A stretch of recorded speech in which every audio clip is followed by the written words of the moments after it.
সব মোদিকে ধন্যবাদ। আজকে আমাদের 29 খ্রিস্টপূর্বের আমাদের কার্যকর্তা আমাকে আজকে সম্বর্ধনা দিচ্ছে, তার জন্য আমি বহুত হ্যাপি। আর বিশেষ করে আমি মোদিজিকে ধন্যবাদ দিই। মোদিজি আমাকে যেভাবে সুযোগ দিয়েছে, মানিক সাহাজি আমাকে সুযোগ দিয়েছে, তার জন্য আমি মানিক সাহাজি, আমাদের প্রতিমা দিদি, বিপ্লবদা এবং রাজীব ভট্টাচার্য, যিশু কর্তাকে আমি ধন্যবাদ দিই। আমি যে সুযোগ পেয়েছি, আমাকে কাজ করার জন্য সুযোগ দিয়েছে, আমি তার জন্য আমি একটা জিনিস, আপনি তো মন্ত্রিত্ব পেয়েছেন, তো এক্ষেত্রে এলাকার এই মন্ত্রিত্ব কি উন্নয়ন হতে পারে মনে করছেন? আমি শুধু এই তেলিয়ামোড়া সারাতে পারার জন্যই আমি কাজ করব।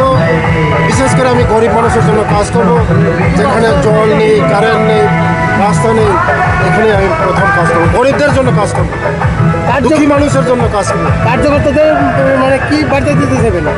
আমি বার্তা দিতে চাই যে মোদিজি যে আমাদেরকে যে বলছে যে আমরা চুকিদার হিসেবে কাজ করব, আমরা ত্রিপুরা রাজ্যের জন্য, দেশের জন্য, আমি মন্ত্রী হিসাবে নয়, আমি চুকিদার হিসাবে আমি কাজ করব।